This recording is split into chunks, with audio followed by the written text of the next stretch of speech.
ngasi ay maitai maronda wahai khra hejage madudi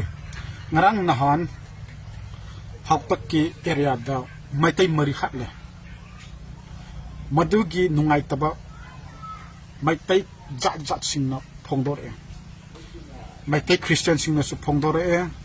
film industry singna su phongdore siba imungi mi singna su phongdore aina haining badi maitai mari siraga karigano nungai taba phongdore isina karigano sirise maitai mari ne mi nate maitai mari siri ne mi siba nate halise maitai ne mi hatpa nate maitai hali ne maduda karigano noina nungai taba phongdo isina khana music emotional music hapchanba khana wahai hapchanba पृथ्वी की me ma'am नोई की side चिंगनब की type तौरग music ना video कई कई mixing तौरग नुंगाइतब फोंदो इसिना नमा इकाइद्रो मैतै सिबने मी सिब नते हौजिक आइना हाइब वहाइसे नोगी थमोइ से सोकरा याम सोरमनिगो मतम अमदा आइसु असमाना सोए आइगी इनाउ नुपा अमा खोंसाई वेंगदा लाइखितरे मदुगी नुमित्ता नोइगी मैतै लिपुन की लीडर प्रमोट ना कुकी सीबने कुकी हटपने मी हटपनते हैने फोंदोरे मतमदुदा आइसु थमयाम सोए करिसु तौबंगमदे मरमदी प्रमोट मयुमदा लोट खरम मपान थोरतेबा अदु खक नते अखोई की मिजो नुपी अमा अहन अमा खरा मेंटल डिसऑर्डर ओबा अमा नोइना स्कूल की ममांग हातोरमनी सुइसाइड बम्पर ने हेरि हातोरमनी को अदु दे ngarang nahan siba mi marido aina research tawbada aina thirokpada arambai tengol gi CID orameba moina cookie के bunker की area location करा करा मी change तो बड़ा नुंगदांग ता मोय क्राइ द लेक परा मी क्या लेक परा अदु अदा थीबा लाख पर मी मरी ने बा मी है मी नते सॉरी मैते मरी लाएबा मदु मैते सिंगदो साइड तो बा लाख मैते सिंगदो मदु दो हटपन मी हटपन ते पाम्बरा है बत ना दो नाइको नोइना ओइद पादब या मंगमनबा अदुना मी कनामतन थाजदे हौजी यंगो संसार सिदा मैतै थाजब याब मी कनामत लेते सुपंग फंगोय ममांग दसु अगस्त सुप्रीम कोर्ट याम चाव सीनियर ओबा सुप्रीम कोर्ट नसु हाइरे नोन लान मने हेरे ngरang han su khoi gi supreme court याम सीनियर ओबा सुप्रीम कोर्ट gi एडवोकेट अमा मागी ममिंग ना कोलिंग हाइबा मना फाजान हाइबिरे नोइग मरमदा न्यूज चैनल दा से क्या क्या लोन हाइबिरे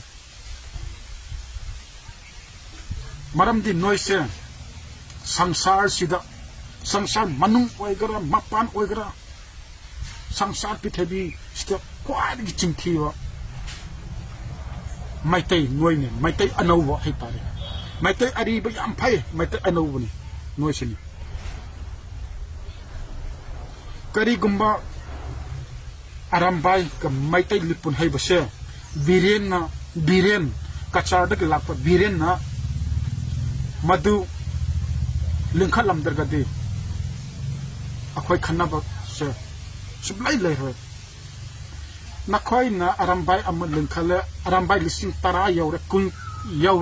कुंथ्रा यौरे लिसिंग कुंथ्रा यौरे कुन यौरे अफाउ साखीबा कुकी सिंगदा अंडरस्टिमेट तौबा miscalculate तौबा अदुगी मरम न थोइने सी वीडियो मते न मयंग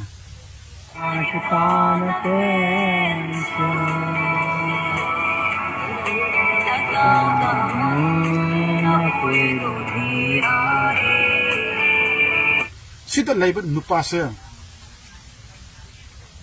मखोइसे यामना इनोसेंट ओइबने मौ हाइदोक पर लापने मागी मत्सा नुपाना कांगपोकपी की नुपी अमा लौबने मधु हाइदोक पर लापने lambi soinaraga maitegi area da changaga nona tamtin hatleba driver sisu nuna chingkhallaga infan area da chen halaga tanaraga nungna thomaga chaina talaga utumna thomaga thanga yungaga duma chen halaga duma lairaga duma torture to khatpani nu madu da hayo ne maite singdi mina te sane hayo duna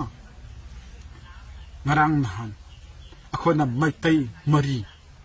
mi su nataba maitei mari arambai gi CID mari hatpaduda noina kukising minati sani ka taunu adu khang natte noina